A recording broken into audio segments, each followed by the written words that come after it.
I want to talk for a few minutes about romantic love. I have the pleasure of being able to do a number of weddings each year. As a matter of fact, I'm in the midst of planning for a couple now. And I always like to sit down with both parties and let them tell the story about how they came together. It will be no surprise to you that here in the West, romantic love always takes center stage. People talk about how they fell in love, whether it was slowly or whether it was gradually, whether it was love at first sight, or whether it was a long, slow woo. But either way, they always talk about how they fell in love. In fact, that's an interesting turn of phrase, falling in love. It sounds like they tripped or something when they didn't notice that the carpet was loose. There's a lot of interest in falling in love, and as a matter of fact, again, here in the West, we think about the number of plays and poems and screenplays and concerti and songs and all the rest of that stuff that's written about it, inspired by it. Some say that falling in love is wonderful. It's wonderful, so they say. Of course, on the other hand, we heard a song, a throwback to another period, reminds us that love is actually, well, frankly, confusing. I think we had somebody sing at one point, "I want to know what love is." And the interesting thing there is that the next line was, "I want you to show me." How does that work exactly? Whitney Houston's expressed the concern that all of us had when we were back in elementary school and in middle school, when she sang, "How will I know if he really loves me?" If I could take you back to elementary school or to middle school for a moment, do you remember when you would go on, you were sitting there in, I don't know, your fourth or fifth or sixth grade class, and there was this other person in the class that you really liked, and you never really got up the strength to tell them that you liked them, but you would always hope that the seating chart would work it out so that you could sit next to that person. Well, do you remember how there was, when you would go on a school trip, like to a museum, you would hope that when they lined everybody up, and when they told you that you would have to hold hands as you crossed the street, that would be the person? Remember that? In fact, in this room, there are still some people who could never get the words out, "I like you," or "would you be my girlfriend or my boyfriend?" And so you resorted to violence. You knocked their books out of their hands, something like that. You will also remember middle school when you were so much smoother. In those days, you told Frank to tell Bob, to tell Sally, to tell Shirley, to tell Ann, to tell Fedja, to ask them, if Chris liked you. And then you would wait for the message to come back through the chain. And then when you found out that you might have a play, you got your nerve up, and in some way or other, you figured out how to ask that person, to go out with you. Now, the irony is, in middle school, where are you going out to?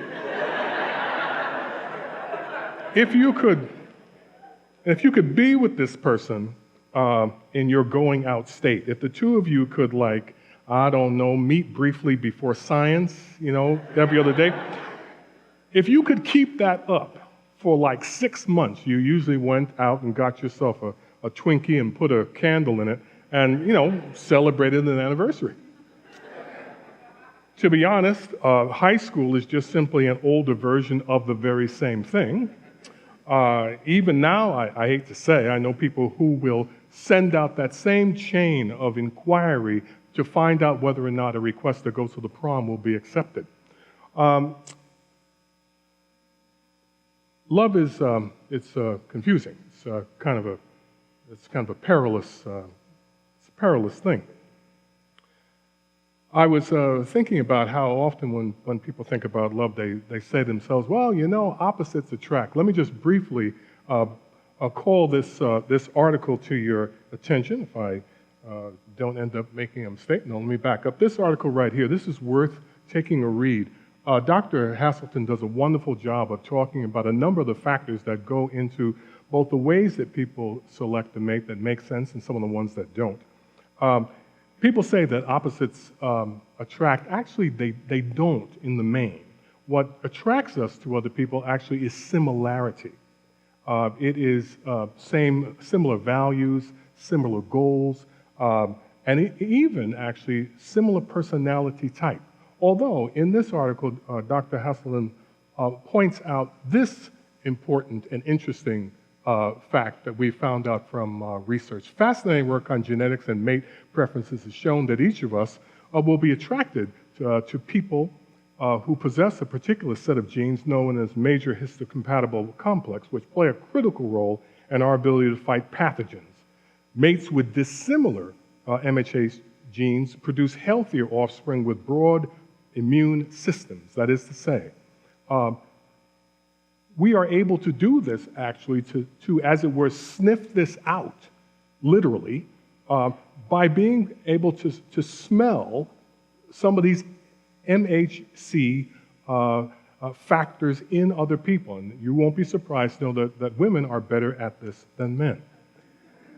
By the way, do not run out of here thinking that the message was that you should go sniff people, or that even if you sniffed them and found their clothing attractive, that would be a good reason to marry them. As a matter of fact, to be honest with you, just because you've fallen in love with someone, that's actually not such a great reason to marry them either. So here we have this romantic love thing. One of the things that also makes it confusing is that it is both oftentimes intense but brief. Why is it intense? It's intense because once you get the feeling like this person is some remarkable and unique person who really understands you, not like your mother, not like your father, not like your brother, but this person really understands you. You kind of don't want to let them go. Now, meanwhile, your friends are asking you repeatedly, what do you see in this person? You know the expression, love is blind, don't you? In your case, it seems to be true. Now, and it is true that what romantic love does, it does mess with our eyesight, and it causes us to see, actually in both directions, it causes us to see possibilities that oftentimes only a mother might. And on the other hand, it enables us to actually turn a blind eye to a bunch of things which only come into focus after a while. You see, if you spend a lot of time and like a lot of up-close time with other people, what you're gradually going to get to see over time is their flaws, their issues. And when you get that close up on people and you see what their issues are, you have one of the first crises of love. Because now you've got to figure out whether to stay or to go. Can you deal with this? Now, most of us, to be honest with you, think that we can fix what's wrong with the beloved.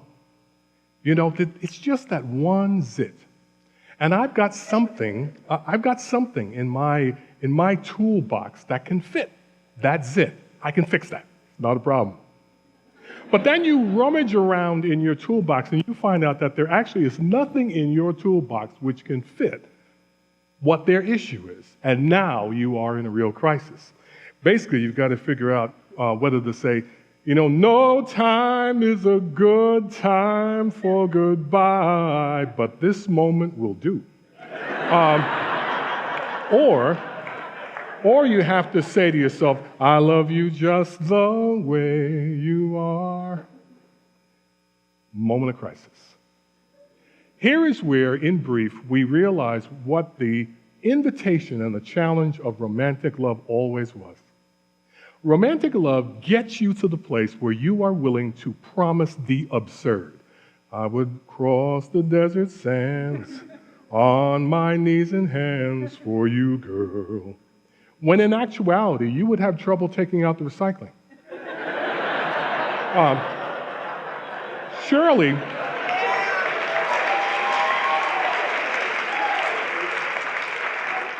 just a few minutes ago, Shirley laid out to us what the issues are between married men and women, or between married couples at all.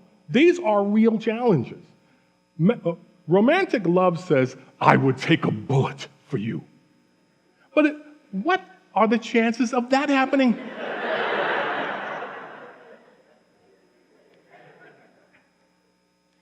So let me just say, there's much more to say, but let me just come down on just a couple things as I close.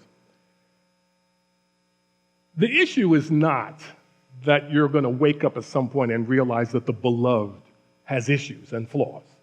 I guarantee you the beloved has issues and flaws. Ask any of your friends. But be hip to the fact that the beloved is looking at you and sees the issues and flaws in you. Here's the challenge. In the age of Tinder and Grindr and so much easy physicality, posing as care, although I'll give Tinder credit, there's not much posing there, but here becomes the question. Do we want to be devoted to a way of relating to other people which is hit and run, do unto others and then split? Or do we want to be asking ourselves, in all relationships, romantic or otherwise, how can I leave this person better off than I found them? And I don't mean that in some presumptuous space like you're God's gift to mankind. I mean it in the sense that we believe in the realness of other people. We believe that we're not just some passing episode in the train of their lives, but that we have the possibility to build up their courage, their hope, their strength, their sense of possibility. Because every time you have an interaction with another person, let alone romantically, you have that power.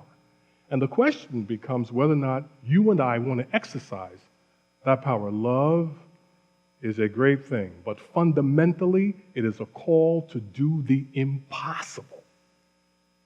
That is to say, to commit yourself without reserve to another person's well-being. When we do that, talk about being in the midst of love and being in love. Romantic love is an invitation to die. That's what it is. It is an invitation to die to yourself. When you say, I would have taken a bullet for you, romantic love is right. It's just that. It's a matter of daily doses of laying down your life for the sake and the health and the strength and the well-being of another. What a challenge. Thanks.